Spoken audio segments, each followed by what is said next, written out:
Assalamualaikum warahmatullahi wabarakatuh.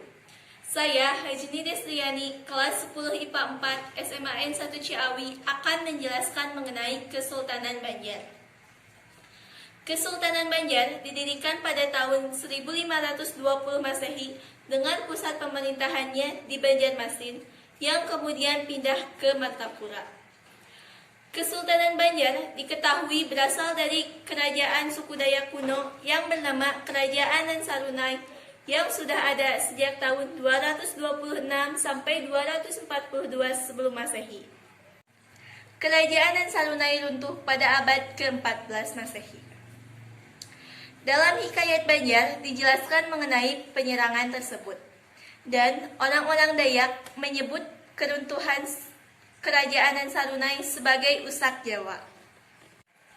Setelah Kerajaan Ansarunai runtuh, muncullah kerajaan baru di Kalimantan Selatan yang bercorak Hindu, yaitu Kerajaan Dipa. Kerajaan Dipa runtuh pada tahun 1448 Masehi karena permasalahan internal kerajaan. Setelah Kerajaan Dipa runtuh, Raden Sekar Sungsang mendirikan sebuah pemerintahan baru yang bernama Kerajaan Daha dan menjadi raja pertama dengan gelar Maharaja Sari Kaburangan. Pada masa pemerintahan Maharaja Pangeran Tumenggung, terjadi pemberontakan yang dilakukan oleh Pangeran Samudra yang diyakini sebagai pewaris sah Kerajaan Daha.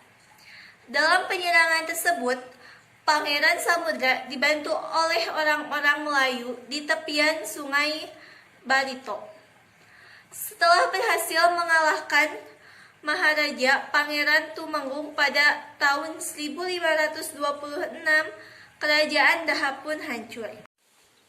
Setelah itu, berdirilah Kesultanan Banjar yang bercorak Islam pertama di Kalimantan Selatan yang dipengaruhi oleh Kesultanan Demak. Setelah diangkat menjadi raja pada tanggal 24 September 1526, Pangeran Samudra mendapat gelar Sultan Suryanullah. Ia lalu memilih Banjarmasin sebagai pusat pemerintahan Kesultanan Banjar, yang kemudian wilayah Banjarmasin pun berubah menjadi bandar perdagangan rempah-rempah di Kalimantan. Belanda kemudian mengetahui bahwa wilayah Banjarmasin memiliki komoditi lada hitam yang bernilai tinggi di kawasan Eropa, sehingga mereka melakukan ekspedisi pertama ke Kesultanan Banjar yang bermaksud untuk menjalin hubungan perdagangan. Namun permintaan POC tersebut ditolak. Belanda kemudian mengirimkan ekspedisi yang keduanya pada tanggal 14 Februari 1606. Namun kembali mendapat penolakan dari Kesultanan Banjar. Bahkan ekspedisi kali ini diwarnai dengan pertempuran dengan masyarakat Banjar dan berakhir dengan tewasnya seluruh pasukan Belanda yang ke Banjarmasin.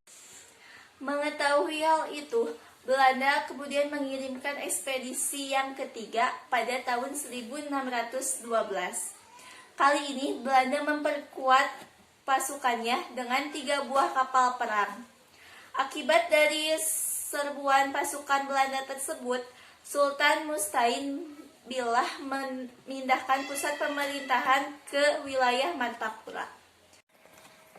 Kemudian muncul nama Pangeran Antasari sebagai penguasa Kesultanan Banjar yang memimpin rakyat melawan Belanda. Peristiwa tersebut dikenal dengan Perang Banjar yang berlangsung pada tahun 1859 sampai 1905. Pangeran Antasari dinobatkan sebagai Raja Banjar pada tahun 1859 di hadapan para kepala suku Dayak dan penguasa-penguasa wilayah di Kesultanan Banjar. Pangeran Antasari mendapat gelar Panembahan Amiruddin Khalifatul Mukminin. Namun, Pangeran Antasari hanya memimpin Kesultanan Banjar hingga tahun 1862.